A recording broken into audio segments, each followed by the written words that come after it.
ठीक। तो बसेस की बात कर रहे थे, तो तीन तरह के अपना सिस्टम बस होते हैं, कंट्रोल बस, एड्रेस बस और डेटा बस। कंट्रोल बस से ना सीपीयू कंट्रोल सिग्नल्स पास करता है, तो ये कंट्रोल सिग्नल सिर्फ पास करता है, इसीलिए ये यूनिडायरेक्शनल होता है। वैसे एड्रेस बस की बात करें तो एड्रेस बस में के थ्रू पे ना सीपीयू एड्रेसेस पास करता है कि इस एड्रेस पे लेकर आना या उस एड्रेस से लेकर आना। जब भी आपको कोई डेटा या इंस्ट्रक्शन उठाकर लाना हो तो एड्रेस बस के थ्रू आप एड्रेस पास करते हैं, इसी के अकॉर्डिंग ये भी यूनिडायरेक्शनल होता है।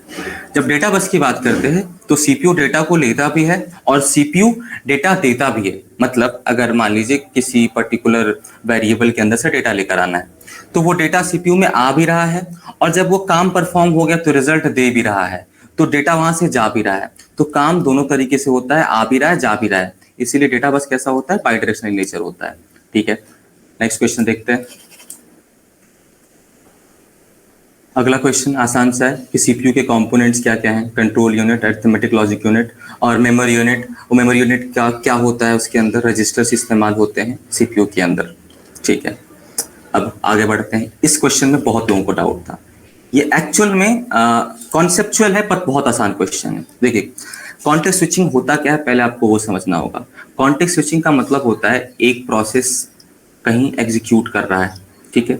जब ये प्रोसेस निकल रहा है और कोई दूसरा प्रोसेस सीपीयू में जगह ले रहा है, तो इसके बीच के टाइम को ही बोलते हैं कॉन्टेक्स्ट स्विचिंग टाइम। ठीक है, कॉन्टेक्स्ट स्विच नाम ही है, कॉन्टेक्स्ट स्विच। इसमें एक्चुअली हो क्या रहा है, जो पहले से प्रोसेस सीपीयू के अंदर था वो कुछ ना कुछ काम परफॉर्म किया होगा, तो जो भी वो काम परफॉर्म किया होगा उसको सेव करना तो इंपॉर्टेंट है, वरना वो जो काम किया वो बेकार में चला जाएगा। और जो दूसरा प्रोसेस अब सीपीयू लेने वाला है, तो उसके कॉन्टेक्स्ट लोड करने होंगे कि अभी ये सीपीयू के ये इंस्ट्रक्शन है, तो उसको लोड भी करना होगा। तो यही टाइम जिसमें जो पूरा पहले का प्रोसेस है या पुराना प्रोसेस है, वो जो भी काम किया है उसको सेव करता है, और जो नया प्रोसेस आ रहा है वो अपने कॉन्टेक्स्ट को लोड करता है। इसी टाइम को क्या बोलते हैं, कॉन्टेक्स्ट स्विचिंग टाइम। इसमें क्वेश्चन क्या पूछा गया है कि इसके दौरान कितने कॉन्टेक्स्ट स्विचेस हैं। ठीक है, इसके लिए पहले आराम से क्या करते हैं ना, पहले इसका रनिंग क्यू बनाते हैं। ठीक है, सबसे पहले अगर बात करें तो ये एफसीएफएस की तरह चल रहा है, पहले आया पहले पाया। ठीक है, सबसे पहले कौन आया, प्रोसेस 1। अब एफसीएफएस है तो ये कैसा है, नॉन प्रीएम्प्टिव इन नेचर है, मतलब जो पहले आया वो पूरा जितना बर्स्ट टाइम है उतना एग्जीक्यूट करके जाएगा। ठीक है, ये 3 टाइम तक चलेगा। इसके बाद कौन आया, P3 आया, तो अगला कौन चलेगा, P3। इसका बर्स्ट टाइम कितना है, 5, तो ये भी 5 टाइम तक अपना एग्जीक्यूट करके जाएगा। उसके बाद कौन आया, P2 आया, उसको कितने टाइम चाहिए थे, 4, तो 8 4 12। ये क्वेश्चन आसान इसलिए था ना क्योंकि ये non pre-emptive type of scheduling algorithm दिए थे। आपको इसमें दिक्कत तब आती ना जब प्रीएम्प्टिव टाइम देते। अब क्यों दिक्कत आती वो आप समझिए।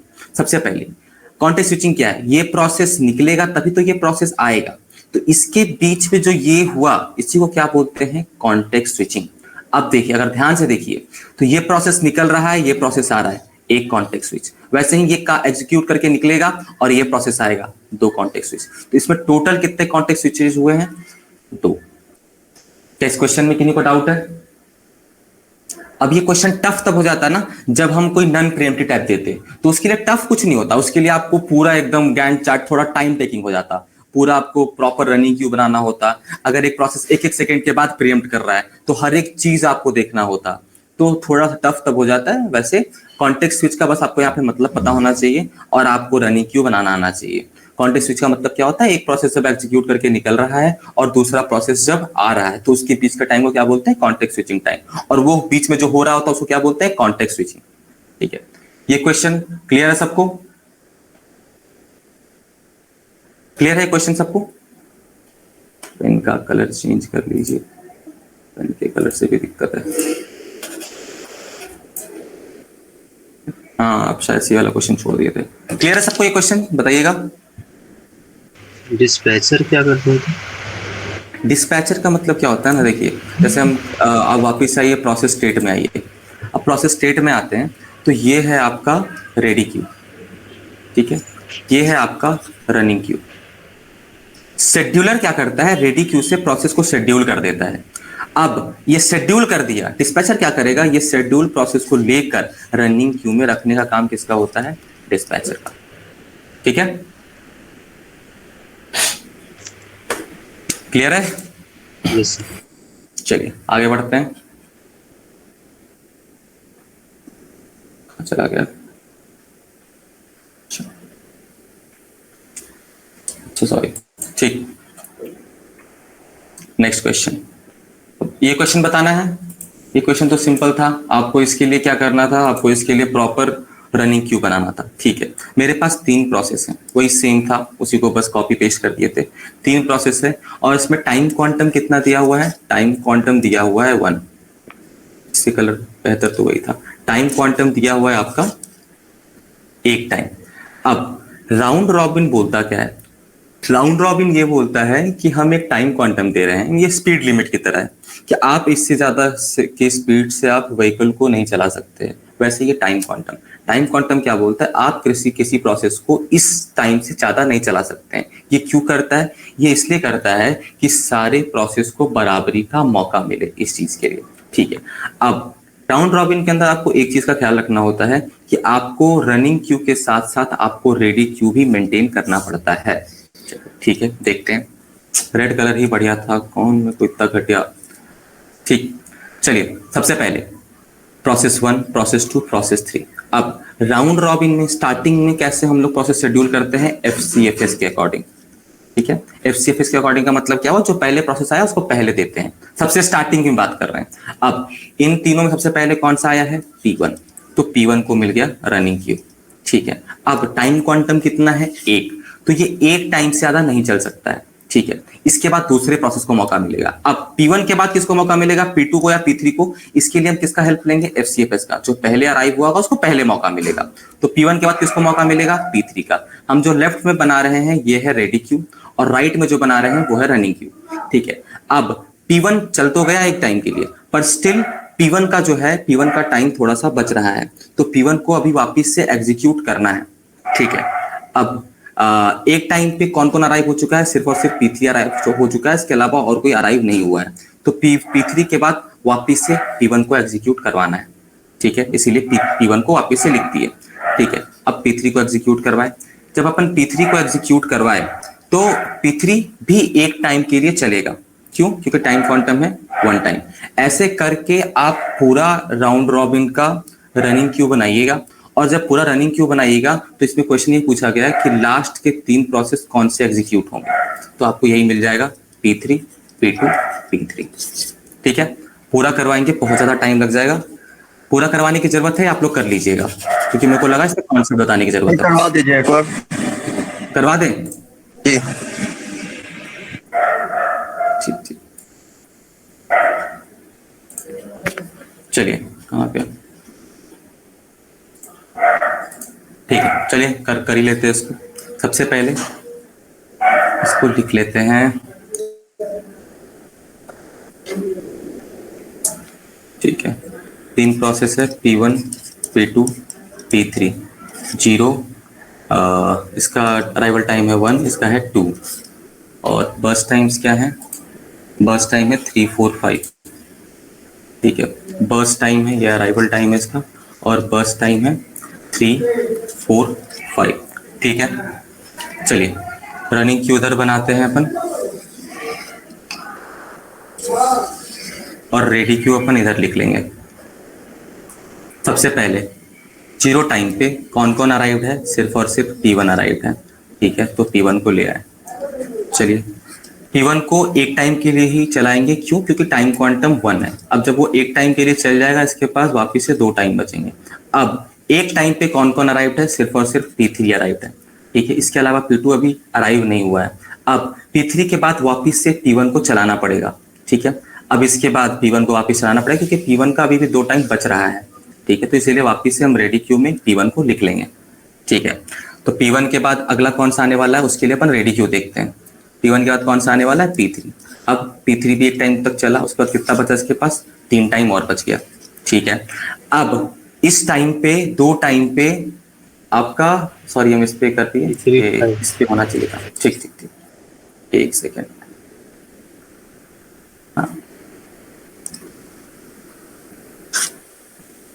ये 4 था। ठीक है, P3 चला। अब हम किस टाइम पे खड़े हैं, 2 टाइम पे खड़े हैं। 2 टाइम पे P2 भी अराइव कर जाएगा। ठीक है, तो अब इस पॉइंट ऑफ टाइम पे P2 भी अराइव हो गया है। ठीक है, और P3 का अभी भी बच रहा है 4 बर्स्ट टाइम, तो P3 को वापस चलाना है, इसलिए P3 को वापस रेडी क्यू में रख लेते हैं। ठीक है, अब ये P3 चल चुका है, इसके बाद क्या चलेगा, P1। ठीक है, वैसे ही P1 को चलाए, P1 एक बर्स्ट टाइम और चल जाएगा, कितना बचेगा P1 के पास, 1। ठीक है, P1 के बाद जब आगे बढ़ेंगे तो अब तो देखिए सारे लोग पहले ही अराइव हो चुके थे, तो वो अराइव देखने की जरूरत ना है। तो P1 का अभी भी बर्स्ट टाइम चल रहा है, तो वापस उसको रेडी क्यू में डाल देंगे। ठीक है, इसके बाद क्या चलाना है, P2। वापस से P2 को लेकर आए, 1 टाइम तक चलाए, तो P2 जब 1 टाइम तक चलेगा तो P2 का अब कितना बर्स्ट टाइम बच जाएगा, 3 बच जाएगा। ठीक है, आगे बढ़ते हैं, आगे बढ़े तो P2 का अभी भी बर्स्ट टाइम बचा था, तो P2 को वापस से अपन रेडी क्यू में डाल दिए। ठीक है, अब P2 के बाद क्या चलाना है, P3। P3 को जब चलाएंगे तो कितने टाइम तक चलेगा, 1 टाइम तक। अभी जो भी आप चलाते जा रहे हो उसको आप अपडेट करते जाइए, तो ये भी अपडेट होके 3 टाइम बचेगा। ठीक है, अब P2 के बाद वापस P3 भी चल गया। P3 के बाद क्या बचा है, P3 के अभी भी 3 बर्स्ट टाइम बच रहे हैं, तो P3 को वापस से कहीं पे कुछ छूट जाए तो बताइएगा, क्योंकि एक छूटेगा गलती हो जाएगी। ठीक है, P3 को चलाने के बाद वापस से क्या चलाना है, रेडी क्यू देखेंगे उसके लिए, तो वापस से P1 चलाएंगे। ठीक है, P1 का एक बर्स्ट टाइम था, वो चल गया, अब ये 0 हो गया। ठीक है, P1 चल गया, 6 टाइम तक चला। अब P1 को देखने की जरूरत ना है, क्योंकि ये पूरा का पूरा एग्जीक्यूट हो चुका है, तो वापस से P1 को रेडी क्यू में डालने की जरूरत नहीं है, क्योंकि ये एग्जीक्यूट कर चुका है। इसके बाद वापस P2 आएगा।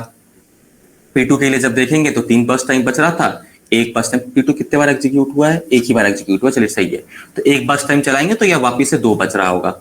ठीक है, 6 से 7 हो गया।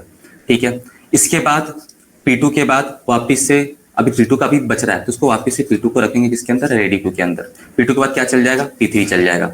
ठीक है, वापस से P3 को लेकर आए, इसको भी एक बर्स्ट टाइम दिए, तो अब ये 2 बच रहा है, तो P3 को चलाए तो ये 8 बर्स्ट टाइम तक चला। ठीक है, P3 के बाद वापस से P2 आएगा, P2 भी एक P3 को वापस से रेडी क्यू में रखेंगे, क्योंकि इसका बच रहा था, P2 को चलाए तो अब ये एक बर्स्ट टाइम P2 का बचेगा। ठीक है, उसके बाद फिर इसको भी रेडी क्यू में डाल देंगे, P2 9 सेकंड तक चला। ठीक है, उसके बाद फिर वापस से P3 आएगा, P3 आया, P3 का एक बर्स्ट टाइम नहीं 2 बर्स्ट टाइम बच रहा था, तो P3 एक बारी और चलेगा, तो ऐसे ही कंटिन्यूसली चलता चला जाएगा। 1 सेकंड,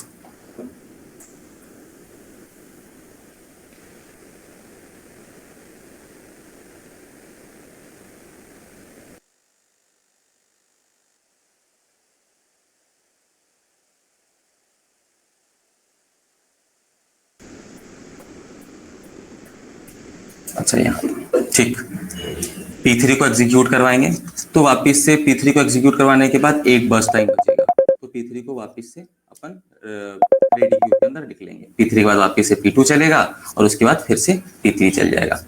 तो लास्ट का ये 3 बताना था, यही है P3 P2 P3।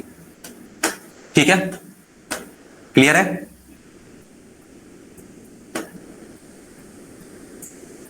Nishant Niranjan जिनने पूछा था, क्लियर है अभी?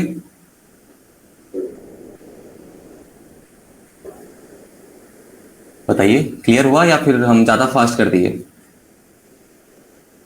मेरी आवाज आ रही है ना?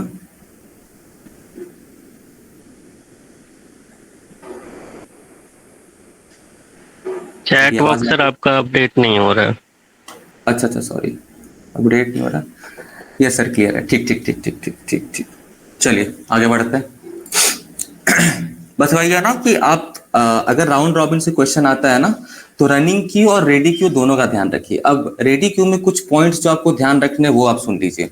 रेडी क्यू के अंदर जब भी एक प्रोसेस एग्जीक्यूट कर रहे हैं और उसका बर्स्ट टाइम खत्म नहीं हो रहा है, तो उसको कभी भी रेडी क्यू में वापस लिखना भूलिएगा मत। ये गलती कॉमनली होता है। दूसरी गलती, आप जिस पॉइंट ऑफ टाइम पे हैं, जब तक सारे प्रोसेस अराइव नहीं हुए हैं, तो हर पॉइंट ऑफ टाइम पे आप ये देखेंगे कौन कौन से प्रोसेस अराइव हो रहे हैं। उन प्रोसेस को अराइव करवाने के बाद, मतलब रेडी क्यू में लिखने के बाद, जो अभी एग्जिस्टिंग प्रोसेस चल रहा था, उसके बाद उस एग्जिस्टिंग प्रोसेस को वापस से रेडी क्यू में रखिएगा।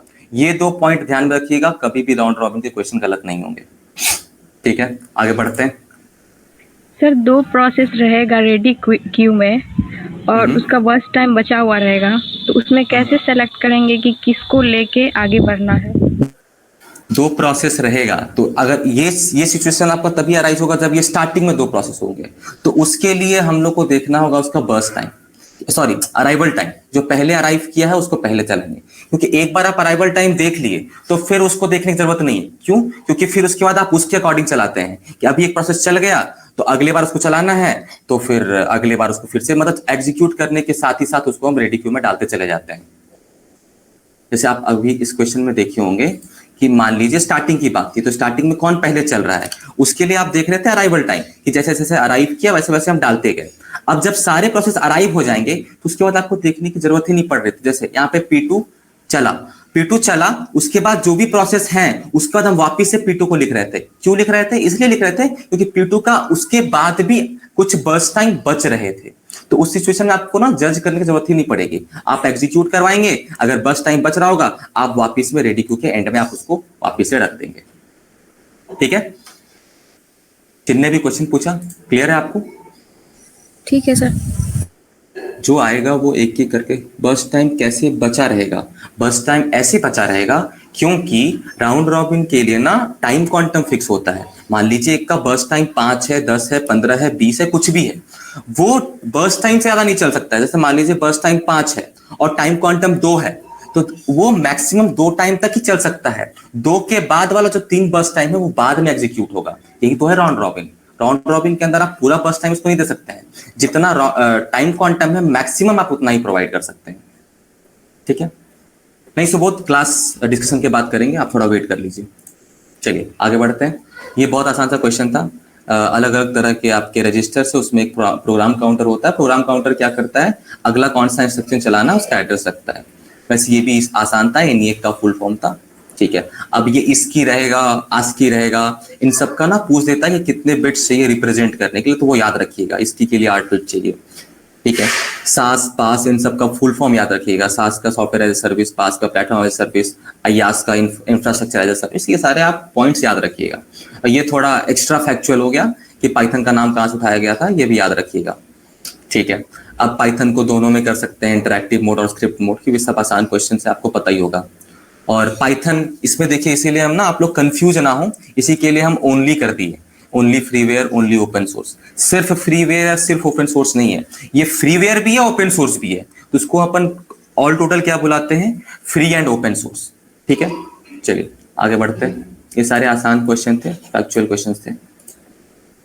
पीसीबी क्या होता है? Process control board. ये सारे आपको फुल फॉर्म्स पता होने चाहिए। अब ये पैरेलल कंप्यूटिंग का मैंने डेफिनेशन ही दे रखा था, उसके अकॉर्डिंग आपको पैरेलल कंप्यूटिंग क्या होता है? जब आपका एक साथ मल्टीपल टास्क एग्जीक्यूट हो रहे होते हैं तो उसको क्या बोलते हैं? Parallel computing. और एक साथ तभी एग्जीक्यूट होगा जब मल्टीपल प्रोसेसेस होंगे, क्योंकि एक पॉइंट इससे आपको ये भी ध्यान में रखना है कि अगर एक प्रोसेसर है तो एक प्रोसेसर एक पर्टिकुलर टाइम पे एक ही प्रोसेस को एग्जीक्यूट कर सकता है। ये पॉइंट भी आपको पता होना चाहिए, ये बहुत इंपॉर्टेंट पॉइंट है। ठीक है, आगे बढ़ते हैं। हाँ, ये भी आसान था। अगर आप प्रोसेस सिंक्रोनाइजेशन की बात करें तो इसमें क्या क्या आता है बताइए? प्रोसेस सिंक्रोनाइजेशन में क्या क्या आता है? हाँ, यूट्यूब पे डाल देंगे। प्रोसेस सिंक्रोनाइजेशन में क्या क्या आता है बताइए? सबसे पहला म्यूचुअल एक्सक्लूजन। म्यूचुअल एक्सक्लूजन क्या होता है बताइए? एक बार में सब भूल गया क्या? एक बार में एक ही प्रोसेस क्रिटिकल सेक्शन के सेगमेंट को यूज कर सकता यूज है। करेगा। हाँ, या तो क्रिटिकल सेक्शन के अंदर एक बार में एक ही प्रोसेस रिसाइड करे, इसको बोलते हैं म्यूचुअल एक्सक्लूजन। दूसरा है प्रोग्रेस। प्रोग्रेस का मतलब ना एक आगे बढ़ता ना दूसरे को आगे बढ़ने देता। हाँ, अगर कोई प्रोसेस क्रिटिकल सेक्शन का इस्तेमाल करना चाहे तो कोई दूसरा प्रोसेस उसका टांग ना खींचे, मतलब उसको परेशान ना करे, क्रिटिकल सेक्शन को इस्तेमाल ना, हाँ, कोई टांग ना अड़ा है। परफेक्ट, ठीक है। उसके बाद एक था बाउंडेड वेटिंग। वो क्या होता है बताइए? बाउंडेड वेटिंग क्या होता है? हर प्रोसेस को टाइम मिलना चाहिए एग्जीक्यूशन का, क्रिटिकल सेक्शन यूज करने का। परफेक्ट। कोई भी प्रोसेस बाउंड टू वेट नहीं होना चाहिए। बाउंड टू वेट का मतलब क्या है? कुछ प्रोसेस जा रहे हैं, क्रिटिकल सेक्शन इस्तेमाल करके आ रहे हैं, और एक बेचारा बार बार जा रहा है, चेक कर रहा है, उसको मौका ही नहीं मिल रहा है, तो ये सिचुएशन अराइज नहीं होना चाहिए। इसी को बोलते हैं बाउंडेड वेटिंग। और एक और ऑप्शनल है जिसको बोलते हैं हार्डवेयर रिलेटेड कोई एजम्पशन नहीं होना चाहिए। इसका मतलब ये है कि जब भी आप सिंक्रोनाइजेशन से रिलेटेड कोई भी सोल्यूशन बना रहे हैं वो हार्डवेयर डिपेंडेंट ना हो, मतलब वो सारे हार्डवेयर पे इक्वली चल जाए। ठीक है। तो उसी में ये आसान सा फैक्चुअल क्वेश्चन था कि जो आपका म्यूचुअल एक्सक्लूजन है वो किससे रिलेटेड है, ठीक है। अगला क्वेश्चन देखते हैं।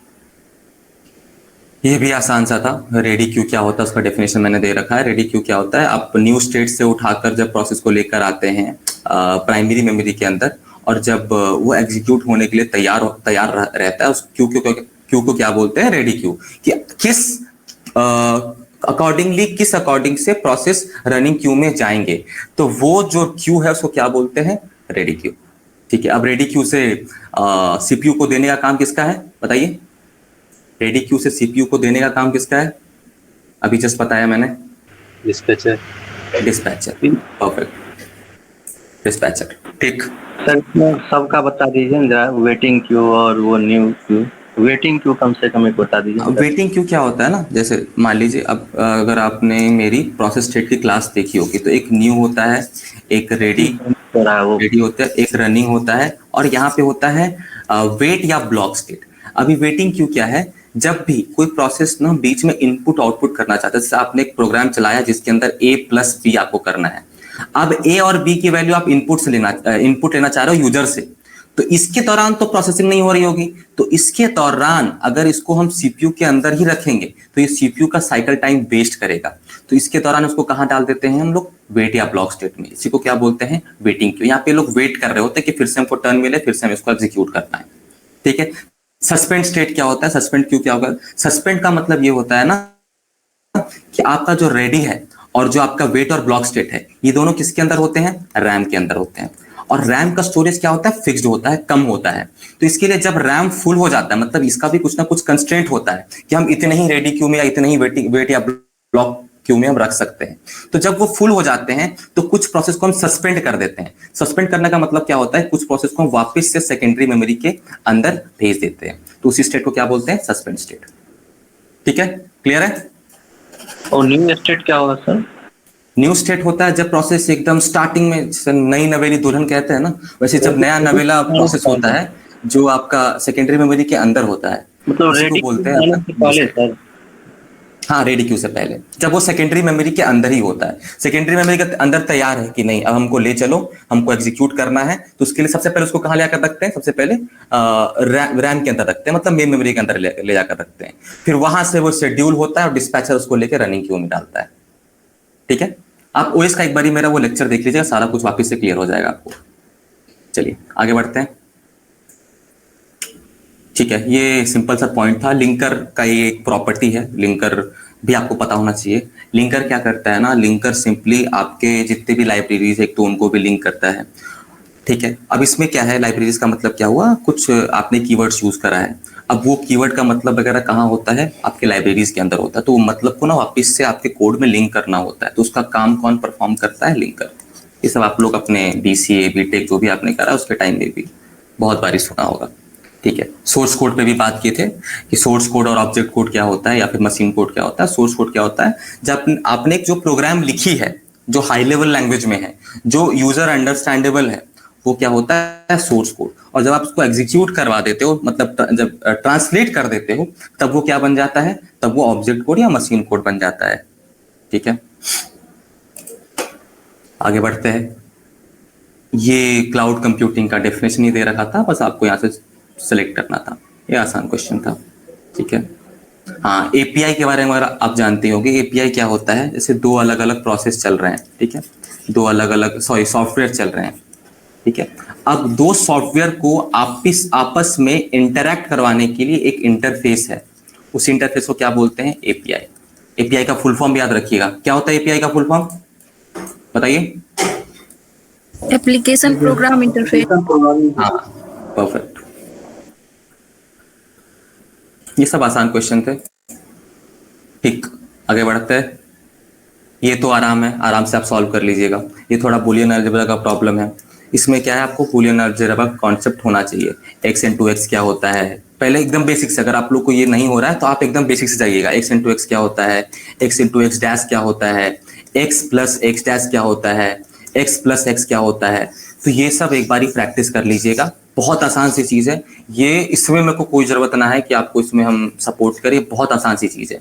एक बार आप पूरा देख लीजिएगा, उसको समझिए। जैसे x इंटू एक्स डैश क्या हो रहा है, x इंटू एक्स, अगर ट्रू को ट्रू से मल्टीप्लाई करेंगे या फॉल्स को फॉल्स से मल्टीप्लाई करेंगे तो क्या आना चाहिए, ऐसा कॉन्सेप्ट बिल्डिंग आपके दिमाग में होना चाहिए। तो बहुत आसान से पकड़िएगा, ट्रू को ट्रू से मल्टीप्लाई करेंगे क्या मिलेगा, ट्रू मिलेगा। फॉल्स को फॉल्स से मल्टीप्लाई करेंगे क्या मिलेगा, फॉल्स मिलेगा। तो x को s से मल्टीप्लाई करेंगे तो क्या मिल रहा है, जो x है वही तो मिल रहा है, बस वही है, x इंटू एक्स डैश। तो ट्रू को फॉल्स से मल्टीप्लाई करेंगे क्या मिल रहा है, फॉल्स। फॉल्स को ट्रू से मल्टीप्लाई कर रहे हैं क्या मिल रहा है, फॉल्स। तो हर केस में क्या मिल रहा है, फॉल्स। तो ये क्या रिटर्न करेगा, फॉल्स या जीरो। तो ये कॉन्सेप्ट बिल्डिंग आपके अंदर होना चाहिए, तो आपका बूलियन अलजेब्रा आपके लिए बहुत आसान हो जाएगा। ठीक है, एक बार देख लीजिएगा बूलियन अलजेब्रा। आगे बढ़ते हैं सर, ये वाला बनाना। अरे सब आप हमसे बनवाइएगा, चलिए इसी पे आते हैं। ठीक है, चलिए इसको देखते हैं। जैसे x प्लस वाई है, उसके बाद x प्लस जेड है। अब इसके लिए क्या है, करके सबको मल्टीप्लाई कीजिए। x इंटू एक्स क्या होगा, अभी पता है, x का x रह जाता है। x इंटू जेड क्या हो जाएगा, प्लस एक्स जेड। फिर वैसे ही y इंटू एक्स क्या हो जाएगा, plus x y plus y z. ठीक है, अब इसके लिए ना आपको कॉमन लेना पड़ेगा। ठीक है, हाँ, अब इन दोनों को लीजिए, x प्लस एक्स जेड, इसका एक सॉरी ये होता है या फिर हाँ यही होता है ना, x प्लस एक्स जेड। अगर इसको x को कॉमन लेते हैं, हाँ इसको x को कॉमन लीजिए, 1 प्लस जेड। 1 से किसी को भी और करेंगे क्या मिलेगा, ट्रू। ट्रू। तो ये क्या रिटर्न करेगा, ट्रू। तो 1 इंटू एक्स क्या हो जाएगा, x ही रह जाएगा ना। x को 1 से मल्टीप्लाई कीजिएगा, x फॉल्स रहा तो फॉल्स इंटू 1 फॉल्स हो जाएगा, x ट्रू रहा तो ट्रू इंटू 1 ट्रू हो जाएगा। तो x into 1 x into true क्या हो जाएगा, x। अब वापिस ये क्या सॉल्व हो गया, x में। ठीक है, इसको किधर लिखते हैं, हाँ x। अब क्या बचा, x plus x y plus y z. अब इसको कीजिए वही सेम चीज, x को कॉमन लीजिए, 1 प्लस वाई, तो ये भी क्या हो जाएगा, ट्रू। वापिस क्या बच जाएगा, x प्लस वाई जेड। ठीक है, क्लियर है। हम बोले ना, ये सब आप एक बार बूलियन अलजेब्रा को प्रैक्टिस कीजिए, आराम से हो जाएगा। क्लियर है कि इसको हम आराम था, नैंड और नॉर 2 यूनिवर्सल गेट होते हैं, आपको पता होने चाहिए थे। और ये वही अभी कॉन्सेप्ट पता है, सिंपल सा कॉन्सेप्ट है। x प्लस, जब भी कुछ मिले ना तो आप उसको एनालाइज कीजिएगा दोनों केस में, ट्रू और फॉल्स के लिए, कि अगर ये ट्रू होता तो ट्रू होता x, तो x डैश क्या होता, फॉल्स होता, तो ये क्या रिटर्न करता, फॉल्स। अगर ये फॉल्स होता तो ये क्या हो जाता, ट्रू। तो दोनों केस में हमको रिजल्ट क्या मिल रहा है, फॉल्स। तो बस एक सेकेंड, अच्छा प्लस है, सॉरी हम एंड लगा दिए, प्लस है।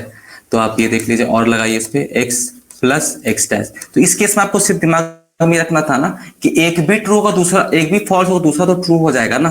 तो हर केस में आपको यहाँ पे ट्रू मिलने वाला है, इसीलिए क्या रिटर्न करेगा, 1। अगर यही x डॉट रहता तो क्या रिजल्ट आता, 0। ठीक है, आगे बढ़ते हैं।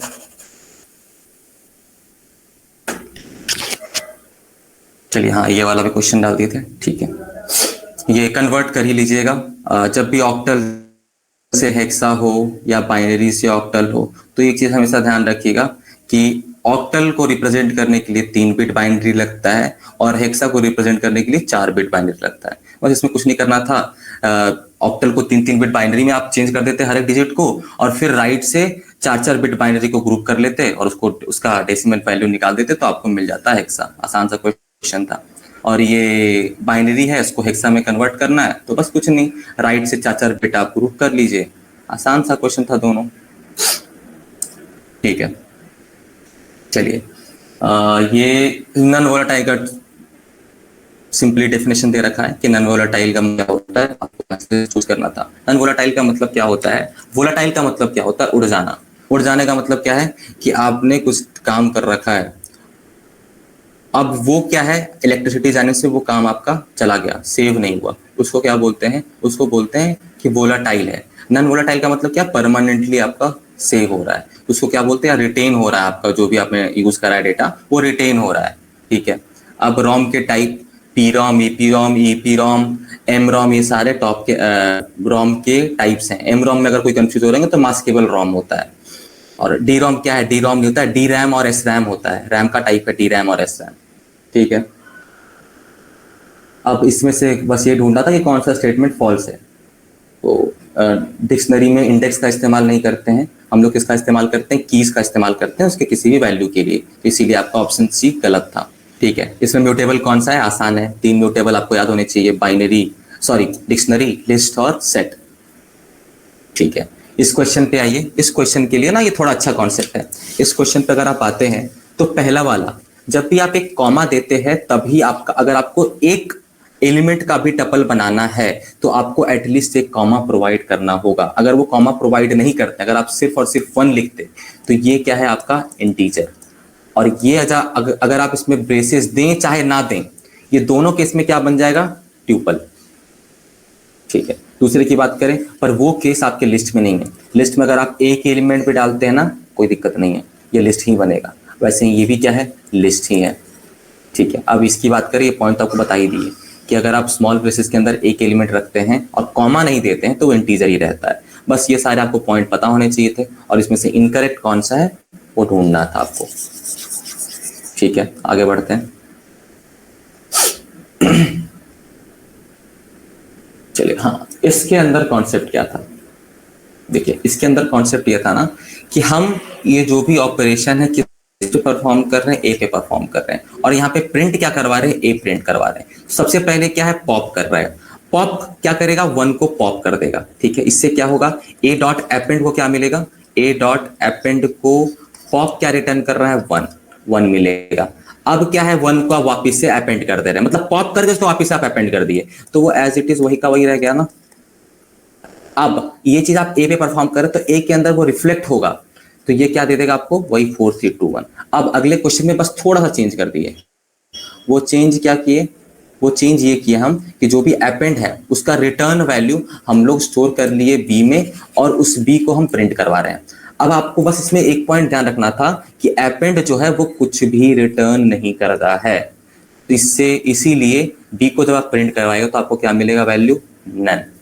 करवा के इसको आप देखिएगा। बस यही एक कॉन्सेप्ट था जो आपको यहाँ पे ध्यान रखना था कि अपेंड कुछ भी रिटर्न नहीं करता है। ठीक है, आगे बढ़ते हैं। अब इसकी बात करते हैं। ठीक है, इसको ध्यान से देखिए। सबसे पहले मेरे पास एक सीक्वेंस है, लिस्ट है 4 3 2 और ये 1।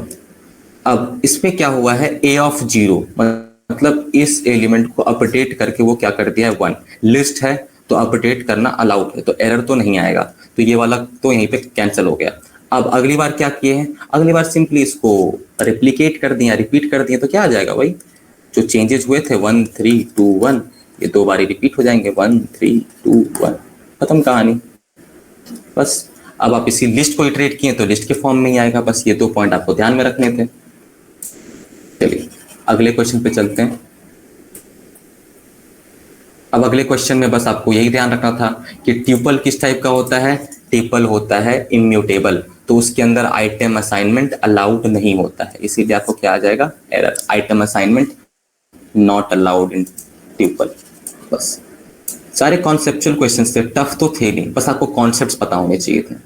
अब इस क्वेश्चन में कुछ नहीं था। इस क्वेश्चन में बस वही था कि ये ट्यूपल है, और अगर आप ट्यूपल के साथ रेप्लिकेशन कर रहे हैं तो आपको जो रिजल्ट मिलेगा वो ट्यूपल में ही मिलेगा। बस यही ध्यान रखना था इसमें।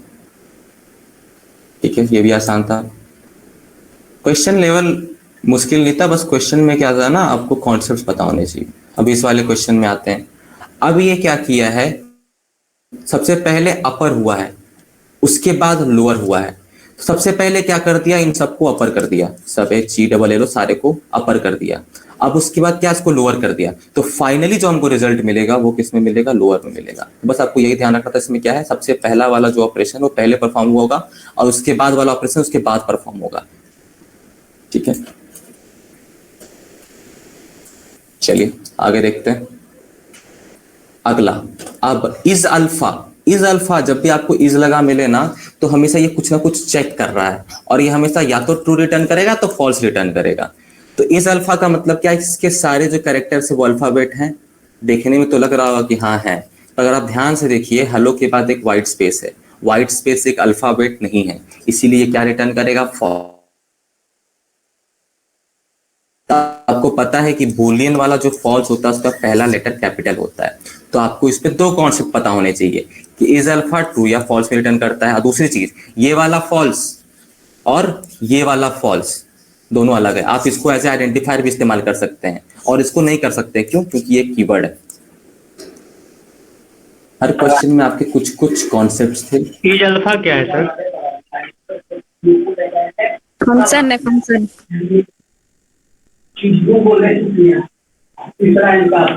और नहीं है ना? सिंपली स्लाइसिंग है, ठीक है। इसमें हेलो वर्ल्ड लिखा हुआ है। अब सबसे पहले क्या है, किन्हीं का माइक ऑन है, ऑफ कर लीजिए, ठीक है। ये सिंपली स्लाइसिंग है। स्लाइसिंग कैसे कर रहे हैं वो ध्यान से बस आपको देखना था। एल के अंदर एल एक वेरिएबल लिए थे जिसके अंदर इसका लेंथ हम लोग प्रोवाइड कर दिए थे और सिंपली इसमें हाँ वो क्वेश्चन भी दिए थे हम। इन दोनों को बस आपको ध्यान देना था कि ये कैसा वैल्यू रिटर्न करेगा, इंटीजर, और ये कैसा रिटर्न करेगा, फ्लोट। और आप स्लाइसिंग के अंदर फ्लोट वैल्यू नहीं दे सकते हैं, इसीलिए इसके नीचे वाले में आपका एरर आ रहा होगा, इसके नीचे वाले प्रॉब्लम में आपका एरर आ रहा होगा। हाँ, बस यही दोनों में ध्यान रखना था। और इसमें स्लाइसिंग कहाँ से करना था, 1th इंडेक्स से लेके और सी के अंदर क्या था, मिड तक आपको स्लाइसिंग करना था बस। अब मिड वाले को आप छोड़ के मिड से जस्ट पहले तक आपको लेना था 1th इंडेक्स से स्टार्ट करके।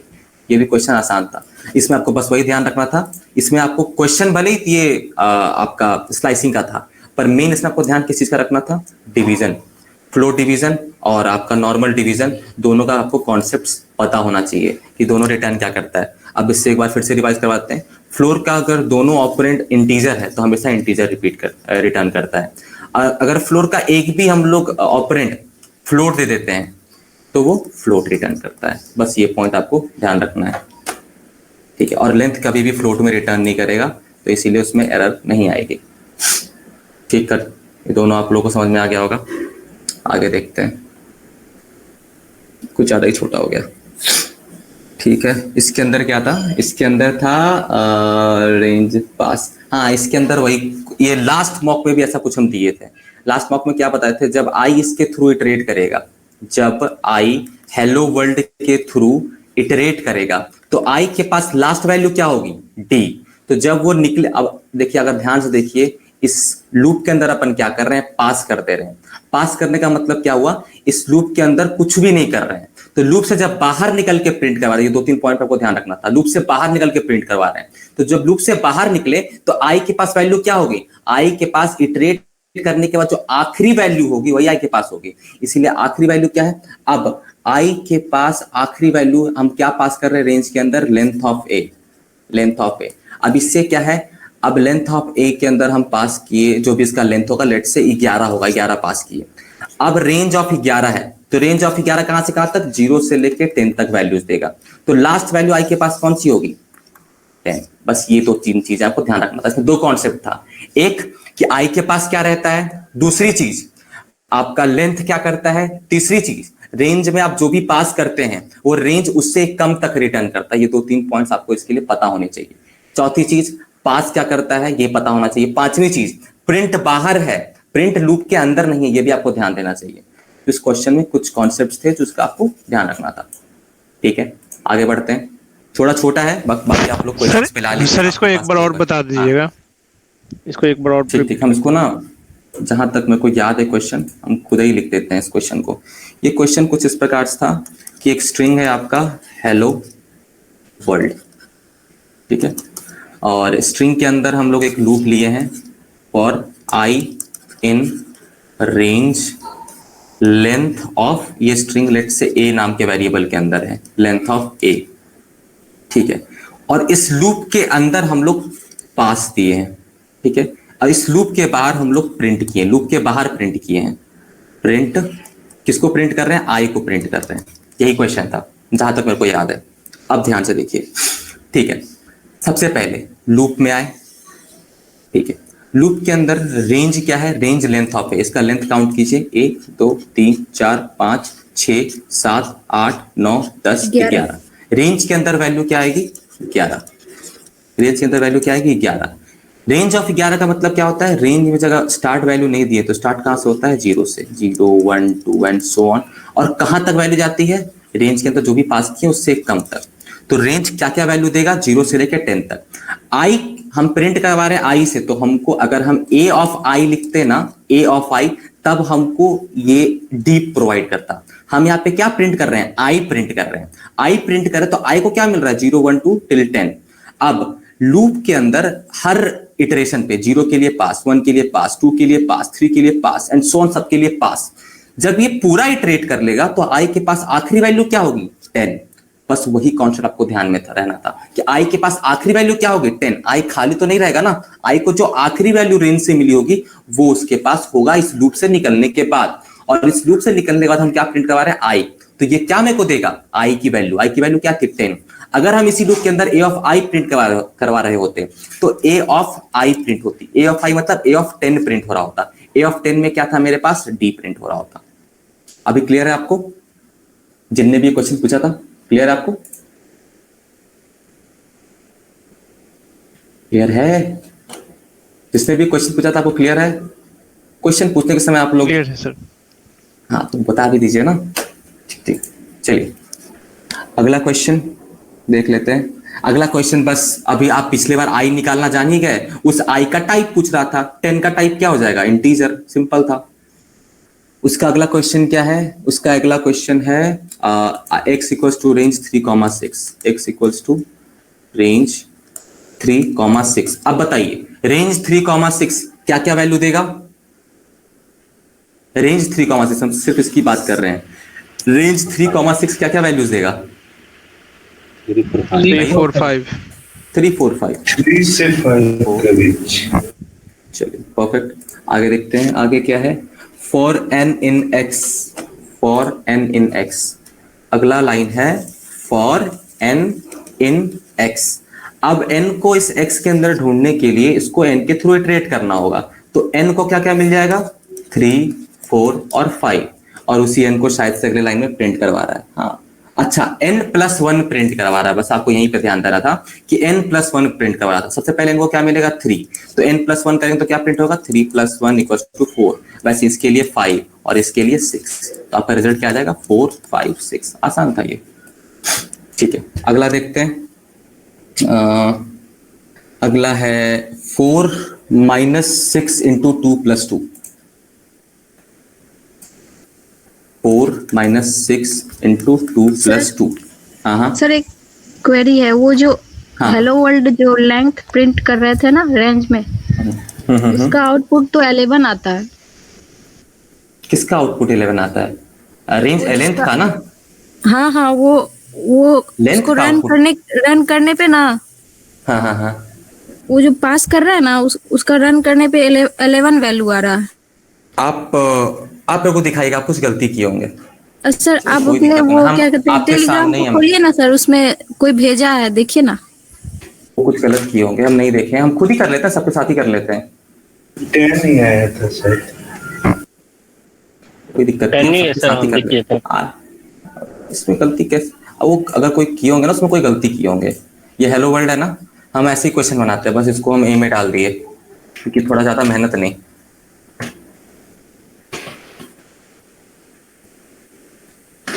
अब क्या था, फॉर आई इन रेंज में पास किए थे लेंथ ऑफ ए। ठीक है, चलिए इसके अंदर हम कुछ नहीं कर रहे थे, पास कर दे रहे थे। ठीक है, बाहर निकले, बाहर निकल के हम प्रिंट करवा लिए, किसको प्रिंट करवा लिए, आई को प्रिंट करवा लिए।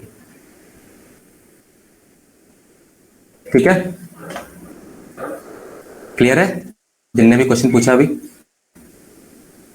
ये 10 ही है स्कोर पर, ये देखिए। हाँ क्लियर है? बता तो दीजिए, क्वेश्चन पूछने के वक्त आप लोग आते बता भी दिया। क्लियर है। हाँ ठीक, चलिए आगे बढ़ते हैं। ये क्या था, 4 - 6 × 2 + 2। 4 - 6 में बहुत आसान है। इसमें क्या है, पहले मल्टीप्लाई करते हैं, 6 दूने हो जाएगा 12। ये क्वेश्चन इसलिए दिए थे ना, लोग कैलकुलेशन मिस्टेक करेंगे इसलिए दिए थे। 4 - 12 + 2। अब इन दोनों का प्रेसिडेंस बराबर है, बराबर है, तो इसके लिए लेफ्ट टू राइट जाएंगे। 4 - 12 कितना आ जाएगा, -8 + 2 -8 + 2 -6। Easiest question of the whole mock. आगे वैसे ही कैलकुलेशन है, ये भी कैलकुलेशन आप परफॉर्म कर लीजिएगा, आराम से आपको मिल जाएगा। बस आपको ध्यान रखना होगा किसका प्रेसिडेंस ज्यादा है। इसके बाद वाली क्वेश्चन में क्या है, सिंपली आपको बस अंदर में एक चीज का ध्यान देना था कि I modulus 6 equal to 0 equal, उसमें ब्रेक कर रहे हैं। इसका मतलब क्या है, जब भी आपको वैसी संख्या मिले जो 7 से डिवाइड हो जाए तो उसके टाइम पे ही ब्रेक कर लेना है। और I स्टार्ट कहां से हो रहा है, 1 से स्टार्ट हो रहा है। सबसे पहले I को 1 मिलेगा, 1 7 से डिविजिबल नहीं है, 2 मिलेगा, 3 एंड सो ऑन 6 तक मिलेगा। जैसे ही 7 आएगा, 7 7 से डिविजिबल हो जाएगा, यहीं पे ब्रेक हो जाएगा। तो इससे क्या है, 6 के बाद कोई भी चीज प्रिंट नहीं होगा। तो I 1 से शुरू हुआ है तो 1 से लेके 6 तक सारे नंबर्स प्रिंट हो जाएंगे। One of the easiest question, ठीक है। EBCDIC का फुल फॉर्म पूछा था, बायोस का फुल फॉर्म पूछा था, डिजिटल फुटप्रिंट क्या होता है, सब कुछ आप जानते हैं। अगला क्वेश्चन देखते हैं, प्रिंट 11 और लेंथ ऑफ 11। अब इसमें एक में एरर, एक में एरर नहीं, क्यों, उस पे आइए, ठीक है। ये क्वेश्चन को दो टाइप में मैंने रखा था, एक एंड लगा दिया था, एक और लगा दिया था। क्वेश्चन ये था, प्रिंट, एक क्वेश्चन में था 11 और लेंथ ऑफ 11, और एक क्वेश्चन था प्रिंट 11 एंड लेंथ ऑफ 11। दो कॉन्सेप्ट थे इसमें। पहला कॉन्सेप्ट ये बोलता है कि और के लिए आपको दोनों को देखने की जरूरत ना है, एक कभी ट्रू मिल गया तो आप उसको लेके चलते बनिए। तो इसमें क्या है, पहला वाला नन जीरो है तो इसको ले लीजिए, ये 11 रिटर्न कर देगा, बस 11 रिटर्न कर देगा, 11 आपका प्रिंट कर देगा। इस वाले में क्या सीन था, इस वाले में ना आपको दोनों देखना पड़ता था। तो जैसे ही आप सेकंड वाले के पास गए तो सेकंड वाला क्या है, लेंथ ऑफ 11। लेंथ हमेशा किसी सीक्वेंस का लेंथ रिटर्न करता है। अब इसके अंदर आप इंटीजर पास किए, इंटीजर एक सीक्वेंस नहीं है, इसीलिए ये आपको दे देगा एरर। बस इतना ही कॉन्सेप्ट था इसमें। चलिए अगले वाले में एरर है, ठीक है। बाकी तो पाल्गरिज्म क्या होता है कि किसी का काम इस्तेमाल कर रहे हैं बिना उसको बताए। तो साइबर बुलिंग वाला थोड़ा सा ना कंफ्यूजिंग क्वेश्चन था, ऑप्शंस कंफ्यूजिंग थे। साइबर बुलिंग में ना हर कुछ इन्वॉल्व होता है, चाहे आप उसको वर्बली, अब इसमें क्या है ना, हर वर्ड में मेरे को ना वो डालना चाहिए था, online, doing this work online, तो इस कारण से थोड़ा कंफ्यूजिंग था। इस पर हम इसमें ना सबको, सारे 5 के 5 ऑप्शंस मैंने करेक्ट कर दिए हैं। आपने जो भी क्लिक करा होगा सबको एक एक पॉइंट या एक एक मार्क्स मिल गया होगा। हैकिंग अगर कायदे से किया जाए, मतलब किसी के फायदे के लिए किया जाए, किसी के फायदे नहीं, मतलब एक अच्छे वैल्यू के लिए किया था, जिससे आप किसी की मदद करना चाह रहे हैं, तो वैसे हैकिंग को क्या बोलते हैं, एथिकल हैकिंग, वही था। डिजिटल सिटीजन का दूसरा नाम क्या है, नेटिजन, पढ़ा रखा है मैंने। स्टारवेशन क्या होता है, आसान सा टॉपिक है। स्टारवेशन क्या होता है, अगर एक प्रोसेस इनडेफिनेटली वेट कर रहा है, डेफिनेट का मतलब है किसी प्रोसेस को पता है कि हमको 500 साल के बाद वक्त मिल जाएगा, 500 साल 5000 साल कोई दिक्कत ना है, उसको स्टारवेशन ना बोलेंगे तो उसको पता हो कि 5000 साल उसको वक्त मिल जाएगा। अगर किसी प्रोसेस को पता ही नहीं है कि उसको आज, कल, परसों या 1 करोड़ साल बाद कब मौका मिलेगा, उसको पता ही नहीं है, उस प्रोसेस, उस सिचुएशन को क्या बोलते हैं, स्टारवेशन। अब ये नहीं कि कोई आपको बोलता है कि इसको वेट करना है 1000 ईयर्स, तो वो स्टारवेशन नहीं है। स्टारवेशन जिसका पता ही नहीं हो कब एग्जीक्यूट करेगा। इसीलिए इससे एक और पॉइंट याद रखिएगा, राउंड रॉबिन और आपका FCFS में स्टारवेशन नहीं होता। क्यों कि राउंड रॉबिन में पता है जैसे अराइव किया वैसे चलेगा, तो सबको पता है कि हम कब चलेंगे, हम जैसे जैसे अराइव किए तब चलते जाएंगे। और वैसे ही राउंड रॉबिन के अंदर सबका एक फिक्स कर दिया गया है कि इतने टाइम ज्यादा नहीं चल सकते। तो इससे तो मालूम है ना कि हर व्यक्ति को मौका मिलेगा और FCFS के अकॉर्डिंग मौका मिलेगा। इसीलिए राउंड रॉबिन और FCFS इन दोनों में स्टारवेशन नहीं होता है। दोनों पॉइंट याद रखिएगा, ठीक है। अगला म्यूचुअल एक्सक्लूजन वाला, फिर से क्या रिक्वायर्स, अच्छा म्यूचुअल एक्सक्लूजन के 2 क्वेश्चन मैंने बना दिए थे, इसको कम से कम प्रोग्रेस करना चाहिए था मेरे को, ठीक है। ये म्यूचुअल एक्सक्लूजन अभी बात कर ही लिए क्या होता है। बाकी कॉपीराइट क्या होता है वही डेफिनेशन दे रखा है। बिग डेटा क्या होता है, आसान से क्वेश्चन थे। हाँ, अब एक क्वेश्चन ये था कि 4 प्रोसेस है, 3 रिसोर्सेज है। इसके बारे में पहले ही पता रखा है, एक मॉक में और दिया था शायद से मैंने। 4 प्रोसेस हैं, सबको 3 रिसोर्सेज चाहिए, आइडेंटिकल रिसोर्सेज हैं। और इसमें ये पूछा गया था कि कितने मिनिमल रिसोर्सेज लगेंगे ताकि डेडलॉक ना हो। तो इसका बेस्ट तरीका बताए थे, 4 प्रोसेस है ना, P1, P2, P3, P4, ठीक है। अब सबको 3-3 चाहिए, पूरे दे दीजिए तब तो भैया रिसोर्सेज, तब तो कोई दिक्कत ना है, तब भी डेडलॉक ना होगा। ये मिनिमम पूछ रहा है, इस बात का ध्यान रखना है। तो इस क्वेश्चन में आप क्या करते हैं, क्यों करते हैं, हम बताए थे अपने क्लास में, अभी टाइम नहीं तो जल्दी शॉर्टकट बता देते। आप अगर ऐसा क्वेश्चन आपको एग्जाम में मिलता तो आप क्या कीजिएगा, जितने रिसोर्सेज सबको चाहिए उससे एक एक कम सबको दे दीजिए। उसके बाद किसी एक का जो भी इच्छा है उसको फुलफिल कर दीजिए, बस एक को। इससे क्या होगा, वो एक बेचारा एग्जीक्यूट कर जाएगा, और एग्जीक्यूट हो जाए तो अपने रिसोर्सेज फ्री कर देगा। इससे बाकी लोगों का जन कल्याण हो जाएगा। तो अब यही काउंट कर लीजिए, सारे को 3 चाहिए थे तो 4 × 2 8 हो गए, और किसी एक को उसकी इच्छा आपने पूर्ण कर दी तो 8 + 1 दैट्स 9 रिसोर्सेज रिक्वायर्ड मिनिमम। ठीक है, तो 12 हो जाएगा मैक्सिमम। क्या बोल रहे हैं? आपकी आवाज बहुत धीमी आई। मैक्सिमम 12 हो जाएगा सर।